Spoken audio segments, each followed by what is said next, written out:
जिसमें राम रावण की लड़ाई हुई है, उसमें तो संसार में कै धर्म था? देखो हमारी तरफ, कै धर्म था? इधर देखो, कै धर्म था? ताज्जुब हो रहा होगा ना। रामावतार के समय धरती पर कै धर्म सफर कर रहा था? उसको वैदिक धर्म कहा जाता। क्या कहा जाता? हिंदू मत समझ लेना, हिंदू सब तो बहुत बाद में आया। उस समय के रिलीजियस सिस्टम को क्या कहते थे? वैदिक धर्म। वैदिक धर्म माने वेदों के ज्ञान का धर्म। वेदों का ज्ञान धरती पर उतर चुका था और ये सबसे पहले भगवान ब्रह्मा को प्राप्त हुआ। भगवान ब्रह्मा ने मनुष्यों को बताया था। इसलिए संसार में सबसे प्रथम मास्टर गुरु, आदि गुरु भगवान ब्रह्मा को ही कहा जाता। वेद मिले ब्रह्मा को आई, देख वेद ब्रह्मा हर्षाई। और ब्रह्मा को किसने ज्ञान दिया? कहे ब्रह्म वाणी आई। ब्रह्मा अलग हैं, ब्रह्म अलग हैं। ब्रह्मा अलग हैं, ब्रह्म है। ब्रह्मा तीन भाई हैं, ब्रह्मा विष्णु और शंकर। शंभु विरंच विष्णु भगवाना, उपजय जासुवंश ते नाना। ऐसे प्रभु सेवक बसहाई, भक्त हेतु लीला तन गही। कहाँ जहाँ से अनगिनत ब्रह्मा विष्णु शंकर पैदा होते, जहाँ से ब्रह्म आ जाते हैं। ब्रह्म ब्रह्म ब्रह्म, उन्हीं के लिखा रामायण, व्यापक ब्रह्म निरंजन है, निर्गुण विगत विनोद है।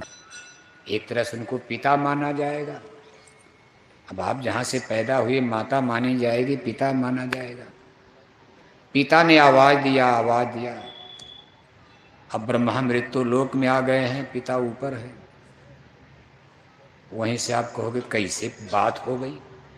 आप मोबाइल से नहीं बात करते हो? एक बार हेलो बोल दिया, बस लग गया नंबर। बगल वाला नहीं सुन रहा है, आप सुन रहे हो। तीनों भाई साथ हैं, माता के आदेश में। पिता का तो पता चल गया ब्रह्म, माता, माता को अष्टांग देवी। इन तीन देवताओं की, ब्रह्मा विष्णु शंकर की माता अष्टांगी देवी, जिनको आदि शक्ति दुर्गा जगत माता, जिनकी हिंदू लोग 9 दिन की नवरात्रि में 9 दिन पूजा करते, 9 देवी के रूप में। अष्टांगी देवी विष्णु शिव की माता। एक बार माता के आदेश पर तीनों भाई धरती पर जन्म लिए। प्रथम अवतार है ये। रामा अवतार, कृष्णा अवतार, सब अवतार बाद में होगा। तीनों भाई धरती पर आए, माँ ने हुक्म दिया, कहा आप सब लोग मृत्यु लोक में जाओ मनुष्य शरीर में। तीनों भाई साथ साथ हैं। और फिर माता ने आदेश दिया जरा पूजा करो। तो पूजा माने कभी आंख बंद करके जरा ध्यान लगाओ अंदर में। जब इन लोगों ने ध्यान, जैसे आप आंख बंद करके योग करते हो कंसंट्रेशन, ऐसे आप मंदिर में पूजा करते हो आंख बंद कर। तीनों भाई बगल में। अब एक भाई की आवाज़ खुल गई। अब उनके कान में आवाज़ आने लगी कि हेलो, मैं बोल रहा हूँ, मेरी आवाज़ सुन रहे हो? ब्रह्मा जी ने कहा हाँ सुन रहा हूँ। आप कौन हो? कहा मैं ब्रह्म पुरुष बोल रहा हूँ, ये मेरी आवाज़ सुनो, ये ज्ञान है, मैं मनुष्यों को बताने के लिए ज्ञान भेज रहा हूँ। इसलिए वेदों को ब्रह्मवाणी कहा गया। अब बगल में दोनों भाई टुकुर टुकुर देख रहे, भाई क्या बात हो, किससे बात कर रहे हो? भगवान ब्रह्मा करे चुप रहो जरा, कोई देखो आवाज़ आ रही है। जैसे आप किसी मोबाइल से बात करो, कोई चिल्ला रहे, भाई जरा ठहर जाओ, हम किसी से बात हो रही। दूसरे को नहीं पता कि मोबाइल में क्या बात हो रही। भगवान ब्रह्मा पर दया हो गई, पिता की दया हो गई, उनको ज्ञान मिल गया। दोनों भाइयों को, विष्णु और शंकर को नहीं मिला। फिर भगवान ब्रह्मा को माता ने आदेश दिया कि ये ज्ञान मनुष्यों को बता दो। इसी नियम कानून के अनुसार धरती अब चलेगी। कॉन्स्टिट्यूशन ऑफ गॉड, ईश्वर का, भगवान का विधान कानून बन गया। अभी राजा रानी धरती पर कोई नहीं है। अब भगवान के कानून से दुनिया चलने लगी। ये पाप है, ये पुण्य है। वेदों में 80,000 कर्म कांड, 16,000 उपासना कांड, 4,000 ज्ञान कांड। कहा इनको बता दो इस कानून के खिलाफ करोगे तो देखो नरक बना दिया जाएगा, गाय बैल कुत्ता बिल्ला बनाकर उसमें डाला जाएगा।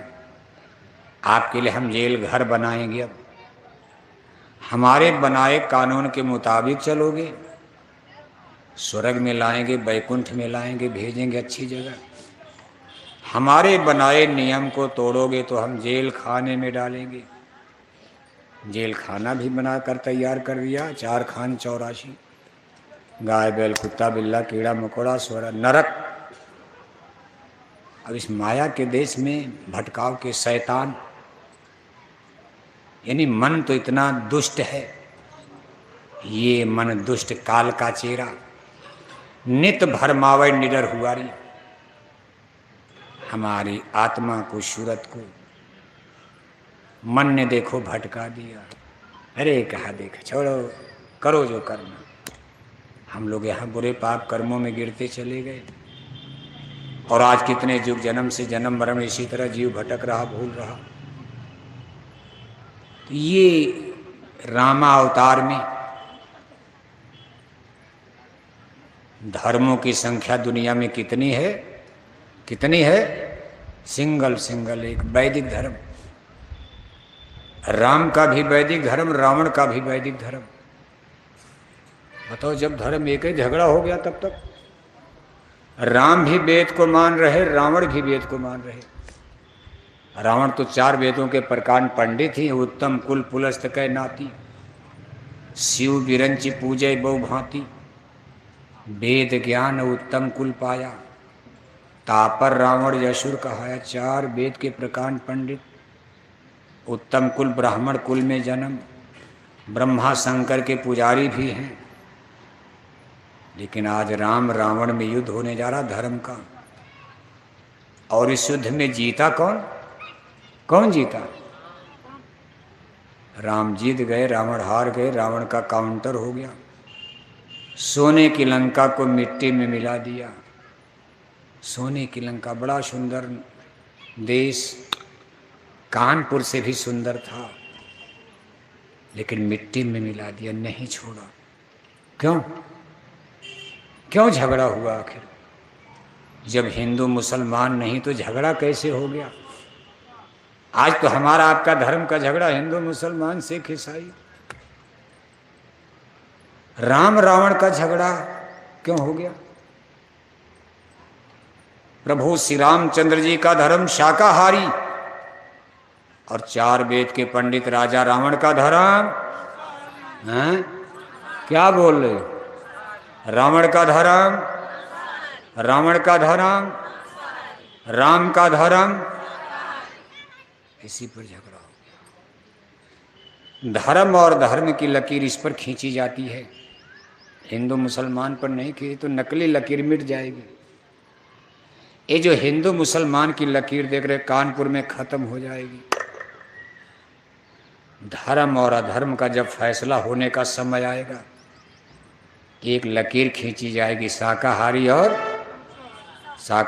और चाहे ब्राह्मण मांसाहारी, चाहे ठाकुर मांसाहारी, चाहे यादव मांसाहारी, कोयरी कुहार लोहार जाट गुजर मांसाहारी, भंगी हैं चमार मांसाहारी, मुसलमान मांसाहारी एक साइड, एक तरफ ब्राह्मण शाकाहारी, यादव शाकाहारी, ठाकुर शाकाहारी, हिंदू शाकाहारी, मुसलमान शाकाहारी, ईसाई शाकाहारी, सिख शाकाहारी, जैनी शाकाहारी, बौद्धिस्ट शाकाहारी, यहूदी शाकाहारी। दुनिया में जितना देश और धर्म है सब शाकाहारी एक तरफ और मांसाहारी। इसलिए सबकी किताबें सही बोल रही हैं। जितनी किताबें के हमारा मसीहा आने वाला, सब में से शाकाहारी बचाए जाएंगे, मांसाहारी चाहे भारत हो चाहे पाकिस्तान हो, चाहे वैसे शाकाहारी जनता सबसे ज़्यादा आज भारत में ही है।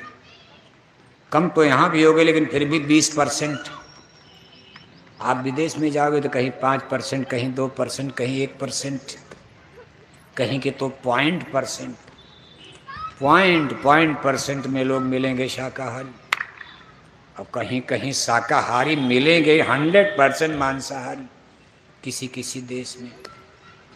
लेकिन फिर भी दुनिया से शाकाहारी अपने आप एक तरफ, वो सनातनी होंगे, मांसाहारी एक तरफ। अभी तो छांटा जा रहा समय है। इसीलिए हमने कहा अभी कानपुर के मुसलमानों को सुनाने का समय 8 या 9 बरस के बाद आ रहा। अभी तो हिंदुओं को सुनाया जा रहा कि संभल जाओ, ये धर्म की लाइन या की लकीर खींचेगी। कुछ साल बीतने के बाद जब स्पिरिचुअल रिवॉल्यूशन, ये सब हमारे गुरु महाराज की वाणी है। सन 70 के दशक में, और भविष्य वक्ता लोग तो आज चिल्ला रहे, हमारे गुरु महाराज ने आज के 50 साल पहले सन 70 के दशक में एक एक चीज को बता करके चले गए। सब आपके सामने आ रहा। और बताते बताते एक बार कानपुर में भी आए थे। 70, 71, 72, 73, 74 सोनपुर से यात्रा साइकिल से लेकर दिल्ली, गोरखपुर से दिल्ली। सन 75 में 23 जनवरी 1975 को गुरु महाराज कानपुर शहर में अपने वैचारिक क्रांति के संदेश को लेकर आए थे। 23 जनवरी 1975 जगह थी कानपुर का फूलबाग। फूलबाग मैदान जानते हो नहीं जानते? नहीं देखा हो, नाम तो सुना होगा, फूलबाग मैदान। इतनी बड़ी भीड़ थी क्योंकि गुरु महाराज से घबरा करके, उसमें दिल्ली में स्त्री प्रधानमंत्री का राज था। कांग्रेस पार्टी की स्त्री प्रधानमंत्री का राज था। स्त्री प्रधानमंत्री का मतलब समझ रहे हो? हैं? मान लो तब तो आपका जन्म ही नहीं था 75 में, लेकिन इतिहास तो पढ़ते हो ना। दिल्ली की प्रधानमंत्री की कुर्सी पर 1975 में एक लेडीज, एक स्त्री प्रधानमंत्री की गद्दी पर बैठी हुई थी। गुरु महाराज ने उनको संदेशा भेजा। देखो, गुरु महाराज ने भी संदेशा भेजा 1972 में, 73 में, 74 में। 75 में कानपुर में तो बहुत बाद में आए, तब तक बात बिगड़ गई थी। संदेश तो 70, 69 से भेज रहे थे। कहा बच्ची, महात्माओं के सामने सब लोग बच्चे बच्ची हैं। गुरु महाराज ने कहा बच्ची, तुम ब्राह्मण की बेटी हो, तुम्हारा जन्म ब्राह्मण कुल में हुआ है, और हमने सुना है कि तुम अंडे खाती हो। एक ब्राह्मण की बेटी होकर तुम अंडे खाती हो, दिल्ली में बैठकर खाती हो। जब तुम लंदन, अमेरिका, विदेश जाती हो तो वहाँ विदेशी लोगों के साथ बैठकर टेबल पर अंडे खाती हो।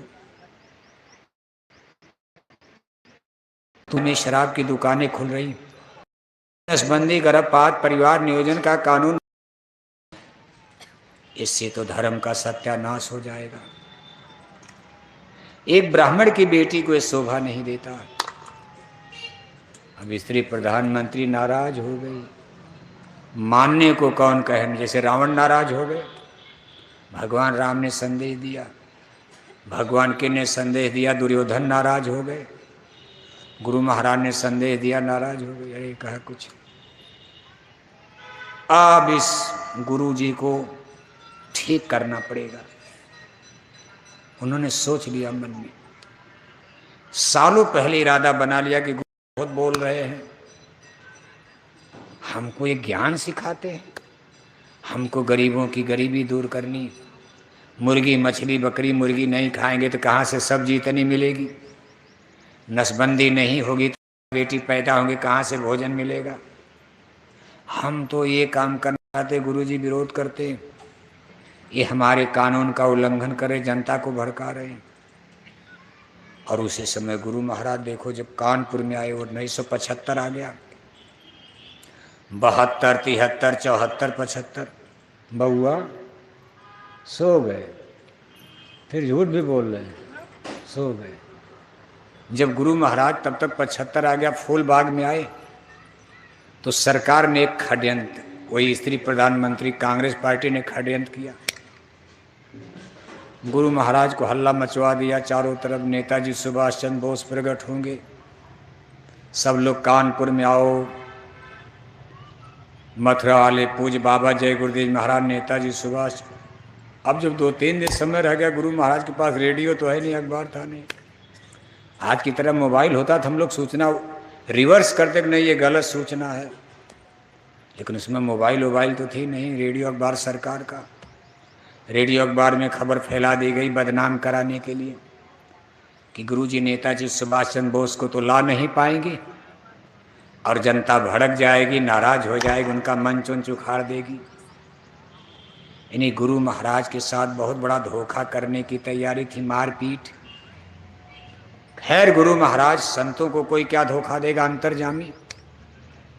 गुरु महाराज मंच पर चढ़े, अपना 45 मिनट जल्दी जल्दी तेज स्पीड में सत्संग संदेश सुना करके मंच से उतरकर गाड़ी में बैठकर निकल दिए।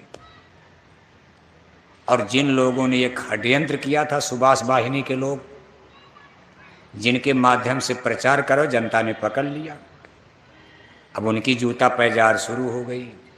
गुरु महाराज तो निकल गए, जो सरकार के पिट्ठू थे, दलाल थे, जो सरकार से कमीशन लेकर गुरुजी को बदनाम को पकड़ लिए गए। जनता ने कहा भाई आपने तो कहा था, अभी आप मंच पर बोल रहे थे अभी सुभाष जी बोस आने वाले, गुरुजी तो कुछ नहीं बोले, वो तो चले गए सत्संग सुनाकर, आप जवाब दो। गुरु महाराज निकल करके यहाँ देखो, रेल बाजार, रेल बाजार जानते हो, वहाँ हमारे पुराने सत्संगी लोग रहते थे अगल बगल, बहुत पुरानी संगत। कानपुर लोग तो मर गए, कुछ मर गए, कुछ अटक गए, कुछ भटक गए, कुछ कहीं गिरे, कुछ कहीं गिरे। अब परमार्थ है ना, स्कूल में सब विद्यार्थी बराबर तो होते नहीं। कानपुर में इतनी बड़ी संगत, कोई फेल हो गया, कोई पास हो गया, फिर भी चलो काम भर के तो आप लोग भाई हो। कानपुर के फूलबाग का मैदान तो भी आप नहीं भर पाओगे, लेकिन एक समय आएगा कि कानपुर के फूलबाग का मैदान भी जय गुरुदेव मिशन के सत्संग के लिए छोटा पड़ जाएगा।